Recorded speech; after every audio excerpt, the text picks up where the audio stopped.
كان يا مكان، يا سادة يا كرام، وما يحلى الكلام إلا بذكر النبي عليه الصلاة والسلام. كان يا مكان في قديم الزمان، وسالف العصر والأوان، طحان غلبان. لما ضاق بيه الحال قرر يسافر يدور على أكل عيشه ويسيب مراته وابنه الرضيع. اتفق الطحان مع مراته إنها تستناه لمدة 20 سنة، ولو زادوا يوم واحد تقدر تعتبر نفسها حرة وتعمل اللي عايزاه. ياه، 20 سنة مدة كبيرة جدا.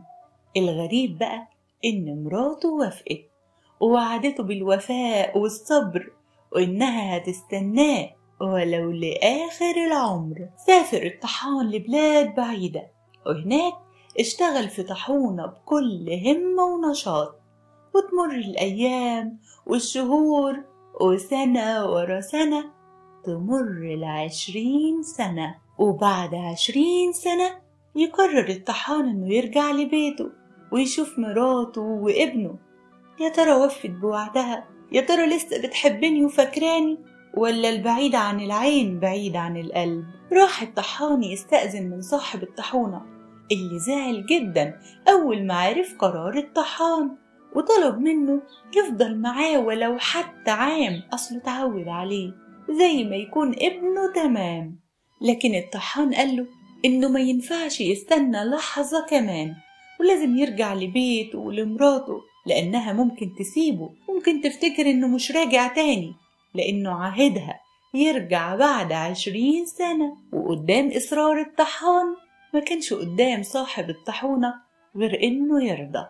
ودعه، وقبل ما يمشي اداله 3 قطع ذهبية وقال له: انت ياما تعبت معايا وده كل اللي املكه، ولو كان معايا اكتر كنت اديتك، انت تستاهل كل خير. اخد الطحان ال3 قطع ذهبية واتجه لقريته. وهو ماشي في الطريق مر بشاب ومعاه والده راجل عجوز. اتعرف عليهم وبدأ يتكلم معاهم. الشاب يرد والعجوز ما يردش، الشاب يتكلم والعجوز ما ينطقش ولا كلمة. طول ما هم قاعدين الراجل العجوز يبص للعصافير ويضحك. استغرب الطحان وسأل الشاب: ليه والدك طول الوقت بيبص للعصافير ويضحك؟ ليه والدك ما بيتكلمش ولا بينطقش؟ ابتسم الشاب وقال له: والدي بيعرف لغة الطيور وبيستمتع جدا وهو بيسمع كلامهم وحديثهم مع بعض. سأله الطحان: طب وليه مش بيتكلم؟ الشاب قال له: الكلام عند والدي له قيمة كبيرة، وإنه بياخد على كل جملة ينطقها قطعة ذهبية. فضول الطحان دفعه إنه يدفع للعجوز قطعة ذهبية علشان بس يسمع جملة من الجمل اللي ليها قيمة. وأول ما الطحان ادى للعجوز القطعة الذهبية اتكلم العجوز وقال: اوعى تدخل في النهر العاصف. وسكت العجوز. ايه؟ اوعى تدخل في النهر العاصف؟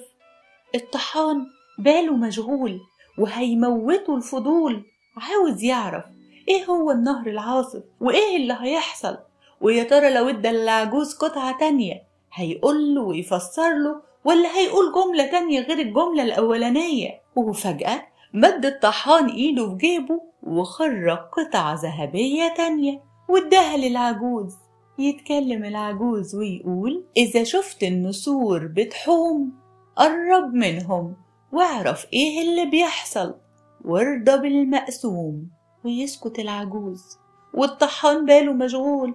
الطحان حيران في كلام العجوز وسرحان، كل جملة غير التانية، كل جملة مش بتفسر ومش بتوضح الجملة اللي قبليها. ويقول الطحان لنفسه: نسور ايه؟ انا ياما شفت نسور بتحوم، عمري ما قربت منهم ولا حاولت اعرف هما بيحوموا حوالين ايه. وعشان الفضول ملقوش حد، مطلش تفكير الطحان، هو مد ايده في جيبه وخرج اخر قطعة ذهبية واداها للعجوز واستنى الرد. فقال له العجوز: قبل ما تعمل أي حاجة، قبل ما تاخد أي قرار، عد في عقلك لحد 25. وسكت العجوز. وهنا كانوا وصلوا لمفترق الطرق، فودعوا بعض وكل واحد مشي في طريقه، ويكمل الطحان في طريقه لقريته لحد ما وصل لنهر عاصف كان بيجر في طياره الأغصان والأشجار. وهنا افتكر الطحان نصيحة العجوز الأولى: اوعى تدخل في النهر العاصف. قعد الطحان على ضفة النهر وخرج من شنطته الخبز وقعد ياكل شوية، وسمع صوت. بيبص وراه شاف فارس راكب حصان أبيض. سأله الفارس: انت ليه ما عبرتش النهر؟ فرد الطحان: ما اقدرش اعبر النهر وهو كده، التيار شديد جدا. يرد الفارس: تيار ايه اللي شديد؟ ده الموضوع بسيط، بص عليا كده وانا بعبر النهر بكل سهولة. واول ما الحصان دخل النهر جرفوا التيار مع الفارس، وفضلت الدوامات تدور بيهم لحد ما غرق الفارس.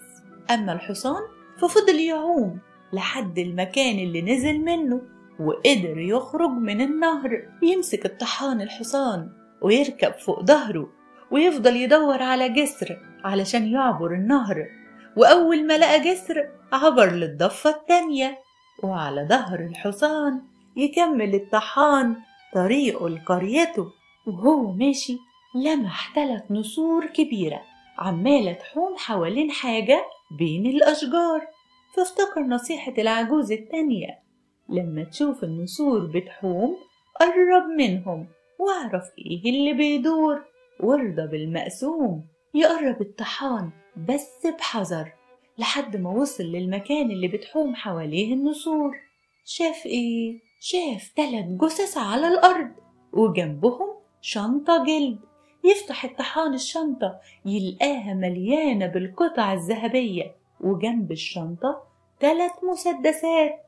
واضح كده إنهم لصوص وقطاع طرق، ولما اختلفوا واتخانقوا قتلوا بعض. ياخد الطحان الشنطة وياخد مسدس كمان، يقول أدافع بيه عن نفسي واحمي بيه نفسي في طريقي لحد ما اوصل للبيت. ويكمل الطحان في طريقه لقريته، وفي المساء كان وصل لبيته. فتح الباب الخارجي ووصل لساحة الدار، فلقى شباك مفتوح. قال يبص منه ويشوف زوجته بتعمل ايه. شاف الطحان ترابيزة وسط الغرفة وعليها كل ما لذ وطاب، وشاف زوجته قاعدة بتستعد لتناول الطعام. بس ايه ده؟ مين الشاب الغريب اللي جه وقعد معاها على ترابيزة الطعام؟ لا عمره قابله ولا عمره شافه. اتصدم الطحان وافتكر ان زوجته ما وفتش بوعدها وانها اتجوزت واحد تاني في غيابه. ما قدرش الطحان يمسك أعصابه، طلع المسدس وقرر يتخلص منها ويصوب على زوجته.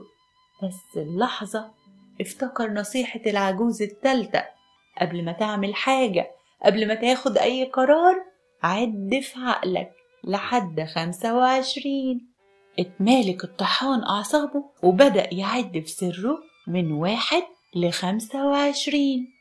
1 2 3. يسمع الطحان الشاب وهو بيتكلم مع زوجته ويقول لها: يا أمي، أبويا غيابه طال ومدام حالنا اتصلح وبقى عال العال، أنا هروح من بكرة وادور عليه في كل مكان. مش قادر استحمل بعده وغيابه، هلف العالم كله لحد ما الاقيه وارجع بيه ونعيش مع بعض في أمان. يبتسم الطحان وباله يرتاح ويقول: الحمد لله، الحمد لله إني أخدت بنصيحة العجوز. كان زماني ندمان، وكان زماني عملت مصيبة أتعذب بيها باقي الزمان. ونادى الطحان من الشباك على أهله: ابني حبيبي، زوجتي الغالية، تعالوا استقبلوا الضيف اللي ياما استنتوه. ده قربكم وحبكم أغلى من كل كنوز العالم.